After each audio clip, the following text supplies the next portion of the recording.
الحمدللہ رب العالمین الصلاۃ والسلام علی رسولہ الکریم اما بعد اعوذ باللہ من الشیطان الرجیم بسم اللہ الرحمن الرحیم رب اشرح لی صدری ویسر لی امری واحلل عقدۃ من لسانی یفقہوا قولی۔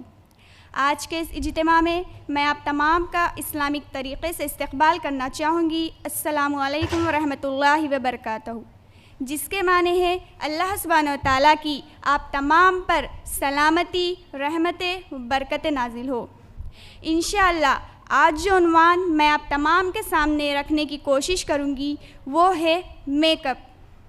تو میک اپ جو ہم فنکشن میں کر کے جاتے ہیں، جس کو آج ہم نے عام بنا لیا، ہر کوئی میک اپ میں ڈوبا ہوا ہے۔ حد تو یہ ہے کہ آج کل کے چھوٹے چھوٹے بچے بھی بغیر لپسٹک کے کہیں جانا پسند نہیں کرتے۔ ہم کئی تقریبات میں جاتے ہیں، یعنی کہ فنکشنز میں جاتے ہیں میری بہنوں، اور ہم ان فنکشنز میں جانے کی وجہ سے ہماری نمازوں کو چھوڑ دیتے۔ جب فنکشن میں ہم جاتے، اس میں جانے کے لیے جو میک اپ ہم کرتے، اس کی وجہ سے ہماری نمازیں چھوٹ جاتی۔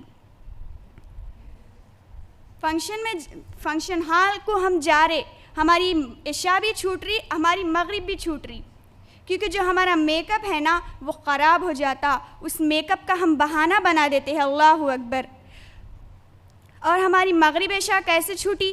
مغرب سے ہم میک اپ اسٹارٹ کرے، مغرب سے ہمارا میک اپ شروع ہوا، عشاء تک ہمارا میک اپ کمپلیٹ، ہمارا میک اپ کرنا ختم ہو جاتا۔ تو پھر ہم نماز تو پڑھ ہی نہیں سکتے، کیونکہ جو ہمارا میک اپ، ہمارا ڈپلیکیٹ چہرہ، جسے ہم 3-4 گھنٹوں سے اتنی محنت سے اسے سجا رہے، اسے سنوار رہے، وہ خراب ہو جاتا نا۔ اسی لیے اس کی وجہ سے ہماری نمازیں بھی کیا ہوتی؟ چھوٹ جاتی۔ میری بہنوں، میرا آپ تمام سے ایک سوال ہے، کیا آپ مجھے اس بات کی گارنٹی دے سکتی ہے کہ آپ فنکشن ہال سے آئے تک اس دنیا میں زندہ رہو گی؟ نہیں۔ 1 گھنٹے کی تو کیا، 1 سیکنڈ کی بھی ہم مہلت نہیں دے سکتے، 1 سیکنڈ کی بھی گارنٹی میں اور آپ نہیں دے سکتے کہ ہم زندہ رہیں گے۔ آپ سوچئے ذرا، ہم بے نمازی بن کر، فیس پہ میک اپ کر کے، ہم اپنی نمازوں کو چھوڑ کر بے نمازی کی موت ہم مارے جائیں گے۔ اور میک اپ میں بھی کیا کیا کرتے ہیں، حرام حلال سب کر لیتے۔ جب ہم فنکشن میں جاتے تو ایک دوسرے کو پہچان نہیں سکتے۔ اللہ کے ایک حدیث میں اللہ کے نبی فرماتے ہیں کہ لعنت ہے اس عورت پر جو اپنے چہرے کے بال اکھاڑتی ہے، جو اپنے چہرے کے بال نکالتی ہے، یعنی کہ ایبروز بنانا۔ اور آج کل تو ایبروز بنانا کامن ہو گیا، عام ہو گیا، اور ہم کو معلوم ہی نہیں کہ اس میں جو چیزیں یوز ہو رہی ہے وہ حرام چیز سے بنائی جا رہی ہے یا پھر حلال چیز سے۔ ذرا سوچئے اس بات پر کہ اللہ کے نبی نے کہا لعنت ہے اس عورت پر، اور آگے اللہ کے نبی فرماتے ہیں اللہ کی خلقت کو بدلنے والی عورتوں پر اللہ تعالیٰ کی لعنت اترتی ہے۔ یعنی اللہ کی خلقت، اللہ تعالیٰ نے ہمیں جیسا بھی بنایا، بڑا خوبصورت بنایا، تو اس اللہ کے بنائے ہوئے چہرے کے اندر بگاڑ مت پیدا کریے۔ اور آج کل عورتیں طرح طرح کا فیشن کرتی ہے، بیوٹی پارلر کو جاتی ہے، ایبروز بناتی ہے، نیل پالش لگواتی ہے، بالوں کو کلر کراتی ہے۔ آپ بتائیے مجھے، کیا یہ سب کرنا ہم پر جائز ہے؟ بالکل بھی جائز نہیں ہے، بلکہ یہ حرام ہے ہمارے لیے۔ آپ بتائیے مجھے، کیا جب صحابہ کے زمانے میں شادیاں ہوتی تھی تو کیا اس زمانے کی عورتیں بھی ایسا ہی فیشن کرتی تھی؟ بالوں کو کلر کراتی تھی، بیوٹی پارلر کو جاتی تھی، نیل پالش لگاتی تھی، ایبروز بناتی تھی؟ نہیں، آپ نہیں بتا سکتے مجھے کوئی حدیث، کیونکہ جب یہ سب کرنا جائز ہی نہیں تھا، اور اس زمانے کی عورتوں کو بھی پتہ تھا کہ یہ سب کرنا جائز نہیں ہے، اور آج ہمیں بھی پتہ ہے کہ یہ سب ہم پر جائز نہیں ہے، لیکن آج پھر بھی ہم کر لیتے ہیں۔ اتنے نیڈر ہو چکے ہیں ہمیں اللہ کا ذرا سا بھی ڈر اور خوف نہیں رہا۔ اور اس زمانے میں شادیاں بھی صرف اور صرف سنتی طریقے پر کی جاتی تھی، آج کل کے جیسا نہیں کہ دنیا والوں کو دکھائے کہ ہماری لڑکی کی شادی ہو رہی ہے۔ اللہ تعالیٰ نے قرآن میں فرمایا، مومن مردوں سے کہہ دو کہ اپنی نظریں نیچی رکھا کرے اور اپنی شرمگاہوں کی حفاظت کیا کرے، کیونکہ ان کے لیے یہ بڑی پاکیزگی کی بات ہے۔ اور جو کام یہ کرتے ہیں اللہ ان سے خبردار ہے۔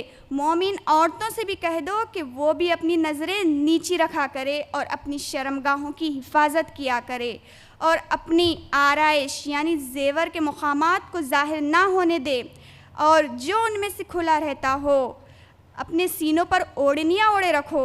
اپنے خاوند، باپ، خسر، خاوند کے بیٹوں، بھائیوں، بھتیجوں اور بھانجوں اور اپنے جیسی مومین عورتوں کے سوا نیز ان حدام کے جو عورتوں کے پردے کی چیزوں سے ناواقف ہو، غرض ان لوگوں کے سوا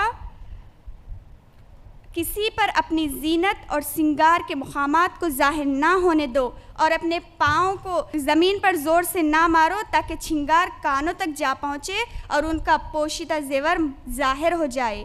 مومنو، تم سب اللہ کے آگے توبہ کرو تاکہ فلاح پاؤ۔ دیکھیے میری بہنوں، اللہ تعالیٰ نے اس آیت میں مردوں اور عورتوں کو دونوں کو اپنی نگاہیں نیچی رکھنے کا حکم دیا، اور خاص کر عورتوں کو اس بات کا حکم دیا کہ اپنی آرائش یعنی زیور، جو زیور وہ پہنتی ہے اس جگہ کو ظاہر نہ ہونے دینے کا حکم دیا، یعنی کہ اس پہ پردہ کرنے کا حکم دیا۔ اور اس آیت میں صاف صاف عورتوں کو اس بات کا حکم دیا کہ کون اس کے لیے محرم ہے اور کون غیر محرم۔ دیکھیے ہمارے پاس کیسا ہے، ہم میک اپ بیک اپ کر کے اچھا بن سور کے فنکشن میں جاتے، اب وہ کون دیکھنا، فنکشن ہال کے پورے لوگا دیکھنا کرتے، وہ جو ویڈیوگرافر رہتا کون سب سے زیادہ میک اپ کر کے آئی اس کو شوٹ کرتا، کون سب سے زیادہ بال چھوڑ کر آئی اس کو شوٹ کرتا۔ استغفر اللہ۔ میری ماں اور بہنوں، اللہ کے لیے میری ان باتوں کو غور کرو، کیونکہ یہ سب ہم پر جائز نہیں ہے، یہ صرف اور صرف ہم دنیا کے حد تک کر رہے ہیں، آخرت میں یہ ہمارے کام نہیں آئے گا۔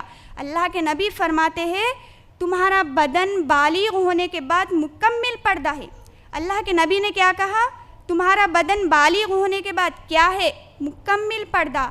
نہ تمہاری زیب و زینت، نہ تمہارا بدن کسی کو دکھانے کے لائق ہے سوائے تمہارے محرم رشتہ دار یا تمہارے شوہر کے لیے تمہارا بن سورنا ہے۔ دیکھیے ہم اپنی ہی مثال لے سکتے ہیں، گھر میں ہم کیسے رہتے؟ ایک دم سیدھے سادے۔ اللہ کے نبی نے کیا کہا؟ تمہارے شوہر کے لیے بن سورو، لیکن نہیں، ہم صرف دنیا والوں کے لیے سورتے، ہم کو تو صرف اپنے آپ کو ہم صرف دنیا والوں کے لیے سوارتے، اس دنیا والوں کو دکھانے کے لیے ہم کئی گھنٹے لگا دیتے۔ اور آج کل کا ماحول کیسا ہو گیا، صابن لگائے صابن میں خوشبو، تیل لگائے تیل میں خوشبو، شیمپو لگائے شیمپو میں خوشبو، کوئی کریم لگائے اس کریم میں بھی خوشبو، جو چیز ہم استعمال کرتے وہ ہر چیز میں خوشبو ہی خوشبو، اب وہ سارے خوشبو مل کر مہکتے رہتے۔ جب عورت وہ تمام خوشبو لگا کر کہیں سے گزرے گی، کسی راستے سے گزرے گی، تو اسے نہیں دیکھنے والا بھی پلٹ کر دیکھتا۔ اللہ کے نبی فرماتے ہیں وہ زانی ہے، وہ زانی ہے، وہ زانی ہے۔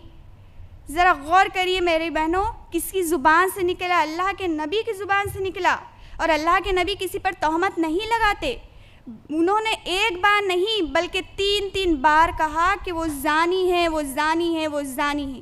صحابہ پریشان ہو گئے، اے اللہ کے نبی کون زانی ہے؟ اللہ کے نبی نے فرمایا وہ عورت زانی ہے جو خوشبو لگا کر باہر نکلتی ہے، اور اس عورت کو جنت تو کیا، جنت کی خوشبو تک اسے نصیب نہیں ہوگی۔ دیکھیے کتنی بڑی بات آج ہم نے سنی، اس عورت کو جنت تو کیا، جنت کی خوشبو تک نصیب نہیں ہوگی۔ تو اس سے ہمیں یہ معلوم ہوتا ہے تمہارا سنورنا تمہارے خود کے شوہر کے لیے تمہارا سنورنا ہے، تمہارے خود کے شوہر کے لیے تمہاری خوبصورتی ہے، کسی دوسروں کے لیے اور یہ دنیا والوں کے لیے نہیں۔ اللہ کے واسطے میری بہنوں، اپنے شوہروں کے لیے اچھے بنو اور اپنے گھروں میں اچھے رہو، کسی غیر محرموں کے لیے نہیں، اور غیر محرموں کے سامنے بن سنورنا چھوڑ دو، کیونکہ ایسی چیزوں سے اللہ کی لعنت اترتی ہے۔ آخر میں اللہ تعالیٰ سے دعا ہے کہ اللہ تعالیٰ ہم تمام کو اور تمام امت کی عورتوں کو پردے میں رہنے والا بنائے، کہنے سننے سے زیادہ عمل کرنے کی توفیق عطا فرمائے۔ جزاک اللہ خیر۔ السلام علیکم ورحمۃ اللہ وبرکاتہ۔